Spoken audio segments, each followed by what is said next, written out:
Hello to everyone, स्वागत है आप सभी का स्वराज आईएएस में। और मैं आपका अपना क्रांति सर। जी हाँ, आपके लिए मैं फिर ले आया हूँ एक सीरीज जो कि हमारा ऑलरेडी चल ही रहा था भाई, और वो था ज्योग्राफी का सीरीज। और ज्योग्राफी के सीरीज में आज की जो टॉपिक है वो हरित क्रांति। अब बाकी तो आप सभी जानते हैं कि मैं आपको एक टॉपिक पढ़ाता हूं और टॉपिक से संबंधित आपको एमसीक्यूज दिए जाते हैं, जिसको आप वस्तुनिष्ठ प्रश्न बोलते हैं, ताकि स्टूडेंट्स को ये समझ में आ सके कि वो जो पढ़े हैं उसका क्रियान्वयन कैसा होगा। तो चलिए ज्यादा समय नहीं लगाते, हम हमारे हरित क्रांति की ओर चढ़ते हैं, जिसे कि आप इंग्लिश में ग्रीन रिवॉल्यूशन कहते हैं। तो देखिए, अब हरित क्रांति की अगर बात आती है तो कुछ पॉइंट्स हैं जो आपको याद रखना होगा। सबसे पहला पॉइंट तो यह है कि हरित क्रांति के जनक अगर हम वैश्विक स्तर पर देखें तो आपके पास एक नाम आता है, वो आप याद रखोगे, नॉर्मन बोरलॉग। ये आप एक नाम याद रखोगे जो कि वैश्विक स्तर पर आपको दिखाई देते हैं। और ये देखा जाए तो कहां पर, तो आप अमेरिका में इनका जन्म हुआ था, और इनका जो स्थान था जहां पे इन्होंने हरित क्रांति का जो एक्सपेरिमेंट है वो किया है, स्पेशली गेहूं को लेकर के हुआ है, वो है मैक्सिको। ये आप याद रखोगे, मैक्सिको। और मैक्सिको में ही अगर देखा जाए तो यहीं से ही जो गेहूं की जो प्रजाति है वो भारत में भी मंगाई गई थी। और वो जो स्थान है वो है आपके पास अंतर्राष्ट्रीय गेहूं और मक्का संवर्धन केंद्र मैक्सिको। तो ये भी आपको जो तथ्य है वो आप याद रखोगे। अब अगली बारी अगर हम देखते हैं तो आपके पास एक ऐसा भी प्रश्न कर सकता है कि इस हरित क्रांति को लिया जाए तो जो मुख्य क्रॉप है, मुख्य फसल है, वो किसकी बात की गई थी। तो आप याद रखोगे मुख्य फसल के तौर पर यहाँ पर गेहूं आपको दिखाई देता है। और जब ये हरित क्रांति अगर भारत की बात किया जाए तो यहाँ पर 3 चरणों में आपके पास दिखाई दे रहा है। एक 1966 से 81 के आसपास, फिर 81 से हम जा रहे हैं 95, और 95 के बाद तृतीय। आगे ये बातें और आएगी। तो अब अगर आपसे बाय द वे ऐसा पूछा जाए कि अगर यहाँ पे हरित क्रांति लगाई जा रही है या इसका इस्तेमाल किया जा रहा है तो कौन कौन से देश इससे लाभान्वित हुए हैं उत्पादकता को लेकर के गेहूं की, तो आपके पास दिखाई दे रहा है ये भारत, भाई उसका पड़ोसी देश पाकिस्तान, और मैक्सिको तो रहेगा ही, क्योंकि मैक्सिको से ही तो इसकी शुरुआत की गई है, जैसे कि मैंने बताया नॉर्मन बोरलॉग आप याद रखोगे। अब यहाँ पर बात किया जाए कि नॉर्मन बोरलॉग को इस विशेष जो रिवॉल्यूशन है जिसकी वजह से गेहूं जैसे या फिर चावल जैसे फसलों में काफी क्रांति आई, और बाद में इसी हरित क्रांति को और बढ़ाया गया ताकि देश का विकास किया जा सके, विशेष तौर पे फसलों को लेकर के, उत्पादन को लेकर के। तो इसलिए जो नॉर्मन बोरलॉग है, जो कि अमेरिका के जन्म इनका हुआ था और मैक्सिको में इन्होंने ये रिसर्च किया, तो उन्हें भारत में वर्ष 2006 में, आप ये याद रखोगे, पद्म विभूषण सम्मान से सम्मानित किया गया। ये भी एक अच्छा पॉइंट है आपके एग्जाम पॉइंट ऑफ व्यू से।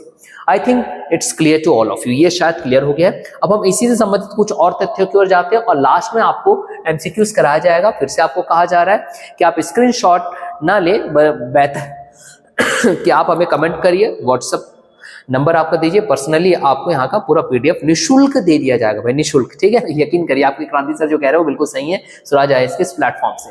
तो अगले बिंदु की ओर हम जाते हैं। तो आपके पास एक ऐसा भी प्रश्न आता है, भाई वैश्विक स्तर पर आपने देखा तो हरित क्रांति के जो जनक या फिर father of green revolution globally अगर हमने देखा तो नॉर्मन बोरलॉग का नाम आया। मगर यदि आपके पास ये चीज कहा जाए कि भारत में हरित क्रांति की शुरुआत इन्होंने की, या फिर भारत में हरित क्रांति के जनक या फिर father of green revolution in India, अगर ऐसी बात कर दी जाए तो आपको जो नाम याद रखना है वो है डॉक्टर एमएस स्वामीनाथन। आप याद रखोगे, डॉक्टर एमएस स्वामीनाथन, जिन्होंने स्पेशली किस फसल को लेकर के वर्क किया, तो इन्होंने गेहूं की उच्च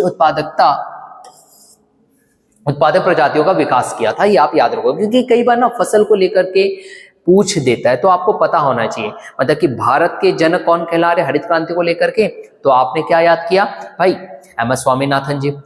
किस फसल से संबंधित दिखाई दे रहे हैं, तो गेहूं से आप यहां पर याद रखोगे, ठीक। अब दूसरी बात याद है कि भारत में उन्नत बीजों के प्रयोग के लिए जिस कार्यक्रम की शुरुआत की गई थी, उन्नत बीजों के प्रयोग के लिए जिस कार्यक्रम की शुरुआत की गई थी, तो आप ये याद रखोगे संयुक्त राष्ट्र अमेरिका के आधारित रॉकफेलर फाउंडेशन के सहयोग से ये शुरुआत की गई थी।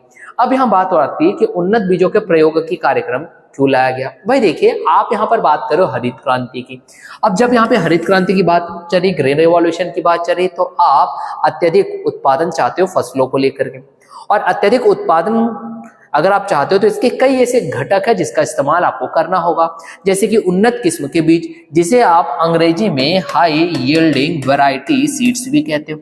अब इसी उन्नत बीजों का प्रयोग करना है तो संयुक्त राष्ट्र अमेरिका के द्वारा आधारित रॉकफेलर फाउंडेशन के सहयोग से यह कार्यक्रम चलाया गया ताकि आपके पास एक अच्छा उत्पादन आ सके। क्लियर हुआ ये बात। अब अगर हम इसी हरित क्रांति को लेकर के अगर हम आगे जाते हैं तो आपके पास ये भी पूछ सकता है कि भारत में प्रथम चरण हरित क्रांति को लेकर के किस वर्ष के मध्य हुआ, तो आप याद रखोगे 1966 से 81, ये आप ईयर याद रखोगे।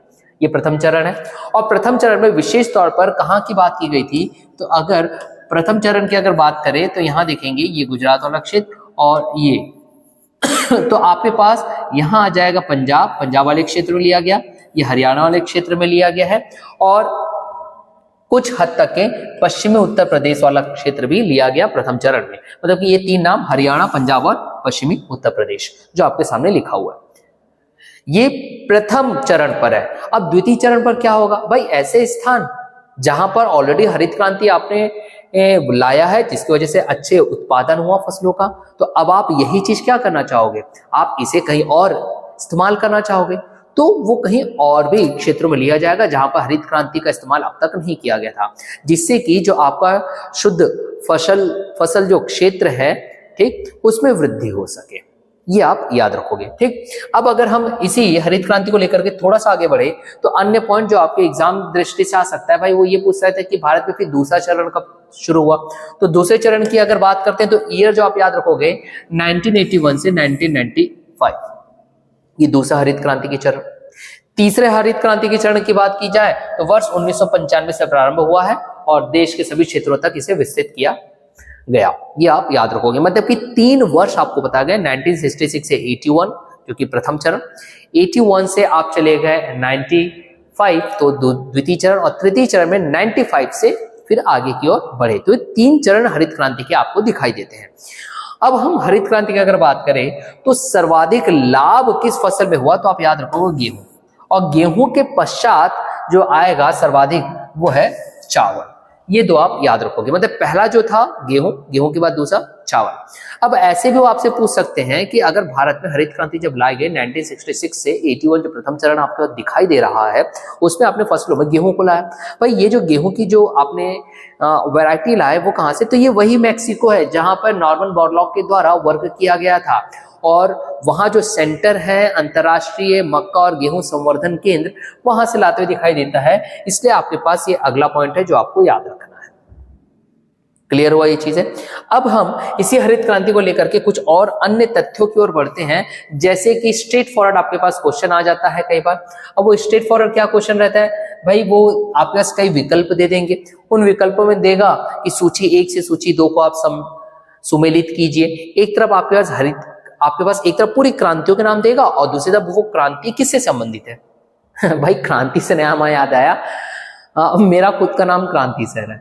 So it's make me to have a laugh and have a quite good smile that I have my own name and I am teaching the same subject। मैं वही सब्जेक्ट पढ़ा रहा हूँ ज्योग्राफी, और मेरा नाम भी क्रांति है, क्रांति ठाकुर, और आपके अपने क्रांति सर। तो फिलहाल अब हम इस तथ्यों की हम आगे बढ़ते हैं।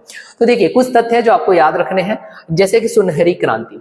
जब सुनहरी क्रांति की अगर बात आती है तो आप याद रखोगे फल एवं सब्जी उत्पादन। ये देखिए फल एवं सब्जी उत्पादन की बात कर रहे हैं या फिर उद्यान कृषि की बात चली सुनहरी से। और अगर श्वेत क्रांति की बात आती है तो आप यहाँ पे दुग्ध उत्पादन याद रखो। नीली क्रांति अगर आती है तो मछलियों से संबंधित है। लाल क्रांति की बात आती है तो ये मांस से भी संबंधित और टमाटर उत्पादन से भी संबंधित है, इसलिए कंफ्यूज नहीं होना है, इसको आप हाईलाइट कर लोगे। मांस से भी संबंधित है और टमाटर से भी संबंधित है। अन्य देखिए काली क्रांति, तो काली क्रांति जो है वो पेट्रोलियम उत्पाद से संबंधित होता है। एक और अन्य तथ्य जो प्राय विद्यार्थी नहीं सुने रहते वो गोल क्रांति। जब गोल क्रांति की बात हो रही है माफ करें, तो यहाँ पे आलू के उत्पादन की बात चल रही है, आप ये याद रखोगे। बाकी आप जानते हो पीली क्रांति बात आई तो तिलहन को लेकर के आप वर्क करो। गुलाबी क्रांति की आप आती है, तो देखो गुलाबी क्रांति में भी जो थोड़ा कंफ्यूज हो जाते हैं स्टूडेंट्स वो ये कि यहाँ देखो यहाँ पर आपके पास मांस उत्पादन की बात चल रही है, जबकि यहाँ पर मांस निर्यात की बात चल रही है गुलाबी क्रांति। दूसरा, ये सिर्फ ऐसी मांस निर्यात की बात नहीं कर रहा है, ये झींगा मछली के उत्पादन की भी बात कर रहा है। और तो और वेजिटेरियन के क्षेत्र में देखें तो प्याज उत्पादन की भी बात चलता है। तो ये काफी महत्वपूर्ण है आपके पास, गुलाबी क्रांति, जो प्राय विद्यार्थी कंफ्यूज हो सकते हैं। तो आप ये याद रखोगे। मैं फिर से कह रहा हूं कि आपको पीडीएफ मिल जाएगा, बस हमें कमेंट करिए, पर्सनल आपको व्हाट्सएप भेज दिया जाएगा निःशुल्क। चलिए अब हम आगे बढ़ते हैं। जैसे कि मैंने आपको बताया था कि हमने जो कुछ भी पढ़ा है उसका क्रियान्वयन करना पड़ेगा, और क्रियान्वयन से पूर्व हम जाएंगे कुछ और टॉपिकों और फिर हम सीधा सीधा एमसीक्यू या वस्तुनिष्ठ प्रश्नों को हल करेंगे। तो चलिए अब यहां पर बात उठती है कि भारत देश में वर्ष 2000 में, याद रखोगे, वर्ष 2000 में एक नई नीति लाई गई, एक पॉलिसी लाई गई, और ये जो नई नीति है ये संबंधित है राष्ट्रीय कृषि नीति, नई राष्ट्रीय कृषि नीति। कब? वर्ष 2000 में। और इसमें यह घोषणा किया गया कि जो एग्रीकल्चर है या फिर कृषि है, कृषि क्षेत्र से संबंधित जैसे हरित क्रांति हो गया, और उससे संबंधित और भी जो क्षेत्र होते हैं जो कृषि से संबंधित है, उन सभी क्रांतियों को जो उनके उत्पादन में वृद्धि करने के लिए हम अलग अलग चला रहे हैं, उन सबको क्लब कर दिया जाए, उन सबको एक साथ ले लिया जाए। इसलिए उनके लिए जो इस नाम का इस्तेमाल किया गया वो काफी महत्वपूर्ण है, इंद्रधनुष क्रांति। आप ये याद रखोगे। कब? तो ये नई राष्ट्रीय कृषि नीति वर्ष 2000 में भारत में बात कही गई। तो इंद्रधनुष क्रांति मतलब कि जो प्रत्यक्ष तौर पर कृषि क्षेत्र से संबंधित है और अप्रत्यक्ष तौर पर है, तो उन सबको आप क्या कर दोगे? क्लब कर दोगे। तो ये कहलाएगा आपका क्या? राष्ट्रीय कृषि नीति सन 2000 से संबंधित, अगर आपके पास कोई प्रश्न बनते हैं। आगे अगर हम बढ़ते हैं, चलिए, तो अब पारी आती है भाई प्रश्नों की। अब हमने जो आपको अभी तक पढ़ाया है वो आपने कैसा सीखा, कितना सीखा, उस पर हम चर्चा करते हैं। पहला प्रश्न आपके सामने दिखाई दे रहा है, हरित क्रांति से गहरा संबंध रहा है। अब 4 ऑप्शन है आपका, डॉक्टर स्वामीनाथन, सी सुब्रमण्यम, डॉक्टर कुरियन और अब्दुल कलाम। अभी तो मैंने आपको बताया, जब हम भारत में हरित क्रांति के जनक की अगर बात करते हैं तो सर स्वामीनाथन का नाम आता है, तो भाई आप डायरेक्ट क्लिक कर दीजिए। और वही यदि ये रहता वैश्विक स्तर पर तो आप किनका नाम लेते हैं? नॉर्मन बोरलॉग का नाम लेते हैं। तो क्लियर हो गया आपका फैक्चुअल चीजें, इसलिए इसमें हम ज्यादा डिटेल में नहीं जाएंगे, ऑलरेडी मैंने इसे समझा रखा हूं। और द्वितीय देखिए, फिर से आपके पास द्वितीय प्रश्न कह रहा है हरित क्रांति से अभिप्राय है। हरित क्रांति, देखिए जब यहाँ पे हरित क्रांति की बात करते हैं तो आपको अभी मैंने बताया हरित क्रांति मतलब कि फसलों की अच्छी खासी उत्पादन करना, और फसलों के अच्छे खासी उत्पादन के लिए आपने देखा उन्नत किस्म के बीजों का प्रयोग करने के लिए कार्यक्रम भी चलाया गया था संयुक्त राष्ट्र अमेरिका के द्वारा। उस कार्यक्रम को मैंने कुछ समय पहले आपको बताया। और साथ ही साथ अगर आप उन्नत किस्म के बीजों का उपयोग करो तो क्या आपके पास एक अच्छी फसल प्राप्त हो जाएगी? नहीं, आपको अच्छी सिंचाई का प्रयोग करना पड़ेगा, अच्छे उर्वरक का उपयोग करना पड़ेगा। और जिस क्षेत्र में आप ये हरित क्रांति लाना चाहते हो, विशेष तौर पर ग्रामीण क्षेत्रों में, तो वहां पर तकनीकी सहायता से वहां का विकास करना पड़ेगा, अच्छी सड़कें लानी पड़ेगी ताकि विपणन भी बेहतर हो सके। तो इतने सारे जो घटक है आपके हरित क्रांति से संबंधित है। और अगर हम इन 4 विकल्पों में देखें तो एक आपका क्लियर दिखाई दे रहा है, वह उच्च उत्पाद वैरायटी प्रोग्राम। तो ये था आपका हरित क्रांति से अभिप्राय। अगले प्रश्न की ओर अगर हम बढ़ते हैं तो देखिए क्या कह रहा है, हरित क्रांति में प्रयुक्त मुख्य पादप फसल कौन सा था? भाई मुख्य पादप फसल तो मैंने आपको पहले ही बताया, जब हरित क्रांति सर्वप्रथम आपके पास आ रही है तो मैक्सिको में जिस फसल को लेकर के सर्वप्रथम कार्य किया गया वो गेहूं था, उसी को भारत में लाया गया। फिर दूसरी फसल में आपके पास क्या दिखाई दे रहा था? चावल। तो अगर आप यहाँ पर देखते हो तो डी ऑप्शन है मैक्सिकन गेहूं। मैक्सिकन गेहूं क्यों? क्योंकि मैक्सिको वह क्षेत्र जहां पे सर नॉर्मन बोरलॉग ने क्या किया? वर्क किया, जहां पे हरित क्रांति आपके पास दिखाई दे रही है, जो कि क्या है? अंतरराष्ट्रीय मक्का और गेहूं संवर्धन केंद्र, वहां की वैरायटी को लेकर के यहाँ पे वर्क किया गया है। तो आप ये याद रखोगे। आगे अगर हम बढ़ते हैं इसमें, चलिए अगला प्रश्न। अब ये जो प्रश्न है ना ये काफी अच्छा है, इसमें थोड़ा सा हमें सोचना होगा, बेहतर प्रश्न है। चलिए हम देखते हैं क्या कह रहा है। भारत में द्वितीय हरित क्रांति के संबंध में क्या सही है? द्वितीय हरित क्रांति मतलब कि वर्ष आपको पता होना चाहिए, 66 से 81 प्रथम और 81 से 95 सेकंड। तो उस समय उससे संबंधित यहाँ पे कुछ 4 स्टेटमेंट दिए गए हैं और नीचे दिए गए कूट में से सही उत्तर चुनना है। तो चलिए अब हम यहाँ पे एलिमिनेशन राउंड अपनाएंगे। पहला स्टेटमेंट क्या कह रहा है? इसका लक्ष्य हरित क्रांति से पूर्व में लाभान्वित हो चुके क्षेत्रों में गेहूं एवं चावल के उत्पादन में और वृद्धि करना। मतलब कि द्वितीय हरित क्रांति का उद्देश्य यहाँ पे क्या कह रहा है? इसका लक्ष्य हरित क्रांति से पूर्व में ही लाभान्वित हो चुके क्षेत्रों में गेहूं और चावल के उत्पादन में और वृद्धि करना, तो भाई ये स्टेटमेंट रॉन्ग है। क्यों स्टेटमेंट रॉन्ग है? क्योंकि जो सेकंड ग्रीन रिवॉल्यूशन लाया उसका प्रमुख उद्देश्य ये नहीं है कि जहां पर पहले ही, जैसे कि पंजाब, हरियाणा, पश्चिमी उत्तर प्रदेश, जहां पर पहले ही आपने हरित क्रांति का उपयोग कर चुके हैं और वहां पे आपने काफी अच्छा वृद्धि किया, अब वहां पे और अधिक वृद्धि करो, तो ऐसा नहीं है। वो और बचे हुए क्षेत्रों में करना चाहते हैं ताकि शुद्ध फसल क्षेत्र की क्या वृद्धि हो सके। तो भाई पहला स्टेटमेंट तो आपका रॉन्ग है। अब अगर पहला स्टेटमेंट रॉन्ग है तो हम कोर्ट में एलिमिनेशन राउंड अपना लेते हैं। जहां जाइए कि आप उसको हटा दीजिए, तो जहां जाइए है, देखिए ए आपका हट गया और कौन सा था? डी। देखिए कितना आसान हो जाता है अगर आपके पास कॉन्सेप्ट पता है ना, एलिमिनेशन राउंड बस आपको आना चाहिए। द्वितीय पढ़ते हैं, इसका लक्ष्य हरित क्रांति से अब तक लाभान्वित न हो सकने वाले क्षेत्रों में बीज, पानी, उर्वरक तकनीक का विस्तार करना। अब देखिए उन्नत किस्म के बीज, अच्छी सिंचाई का सुविधा, उर्वरक का उपयोग, तकनीक का विस्तार जैसे कि ग्रामीण सड़कें बना देना, या फिर आगे जाकर के विपणन के लिए एक बेहतर प्लेटफॉर्म दिलवा देना, मार्केटिंग जिसको कहते हैं। तो ये सब तो इसके घटक है ही। तो यही तो कह रहा है, इसका लक्ष्य हरित क्रांति से अब तक लाभान्वित ना हो सकने वाले क्षेत्रों में ये सब का विस्तार करना, तो बिल्कुल बात सही है। तो ये सेकंड वाला बिल्कुल सही है, क्योंकि जहां पर अब नहीं हुआ है वहां पे करना चाहते हैं। तो चलिए अब हम देख लेते हैं, जहां जहां सेकंड है हम उसको लेंगे। तो सी में भी सेकंड है, बी में भी सेकंड है। भाई अब यहां पर आप फंस गए, सर मैं बी लू की सी लू, तो let's check it for the next one. Next देख लेते हैं, इसका लक्ष्य तीसरा, इसका लक्ष्य हरित क्रांति के प्रारंभ में प्रयुक्त हो चुकी फसलों को छोड़कर अन्य फसलों के उत्पादन में वृद्धि करना है। तो भाई ये स्टेटमेंट टोटल रॉन्ग है, क्योंकि उसने ऐसा बोला ही नहीं कि आपने पहले गेहूं किया फिर चावल, ये दो नाम आपको फसलों के दिखाई देते हैं हरित क्रांति से संबंधित, और एक बार उनको छोड़ करके अन्य फसलों में, ऐसा है ही नहीं। आज भी आपको वर्तमान में गेहूं और चावल के उत्पादन में वृद्धि की बात यहाँ पे कही जाती है, क्योंकि कहीं ना कहीं स्टेपल फूड है ना भाई, गेहूं भी है आपका, चावल भी स्टेपल फूड है, तो आप इसे कैसे छोड़ दोगे? तो स्टेटमेंट क्या हो गया? रॉन्ग हो गया। अब तीसरा जो रॉन्ग है वहां पे चलते हैं। तो देखिए सी में तो 2 और 4 दिया है, डी में तीसरा दिया था, सॉरी बी में तीसरा दिया, तो आप इसे काट दीजिए। तो भाई दिए, देखो सी आपको ऑटोमेटिकली आंसर आ गया। ये खासियत होती है एलिमिनेशन राउंड की। फिर भी अब हम एक अपने 100% श्योरिटी के लिए चौथा भी देख लेते हैं, क्या कह रहा है?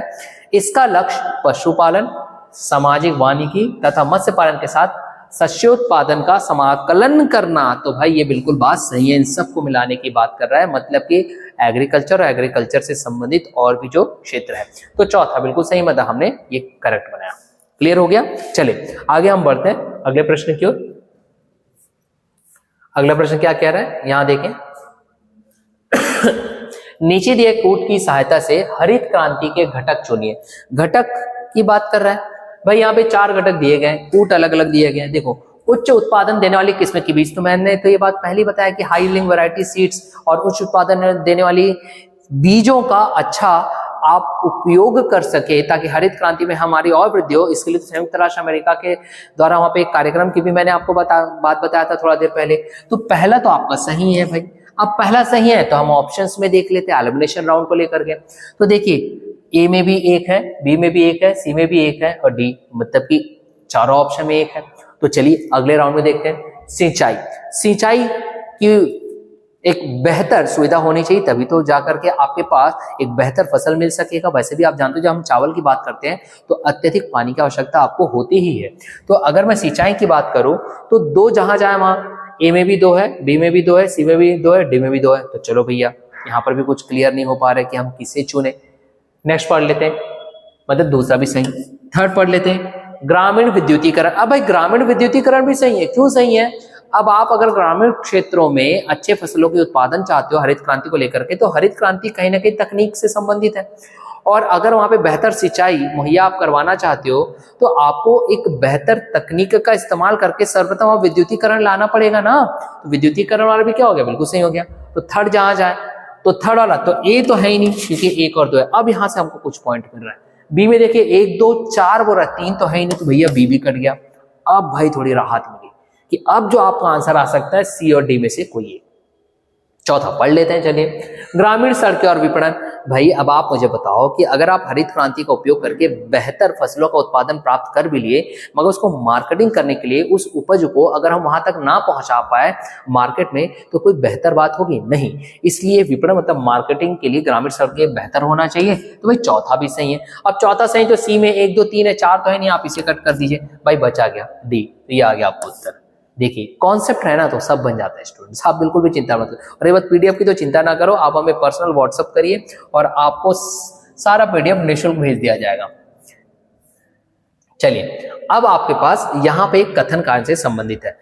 सर्वप्रथम मैं आपको अपना भी कुछ नंबर एक पर्सनल दे रहा हूँ, अगर आप चाहो तो व्हाट्सअप करके मुझसे भी ले सकते हो। 9584895611 ये मेरा नंबर है। अगर आप चाहो तो आप मुझे व्हाट्सअप कर दीजिएगा और आपको पर्सनली निःशुल्क पीडीएफ भेज दिया जाएगा, ना सिर्फ मेरे द्वारा पढ़ाए जा रहे लेक्चर्स के बल्कि और भी रेस्पेक्टेड टीचर्स के।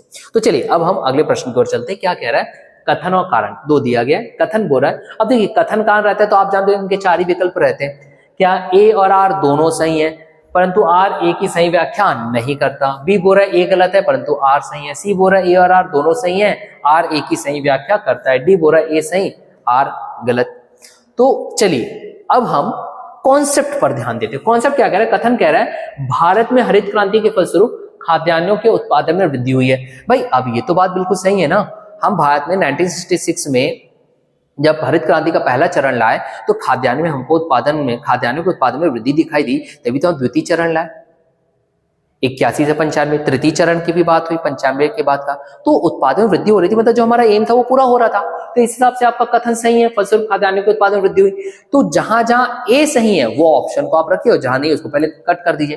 तो देखिए यहाँ पे बी वाला कट हो जाएगा, क्यों? क्योंकि यहाँ पे ए गलत है बोल रहा है, तो थोड़ी राहत मिली अब। तो अब आप ए, सी और डी में से आप कुछ चुन सकते हैं। तो चलिए अब उसके लिए कारण भी हम पढ़ लेते हैं।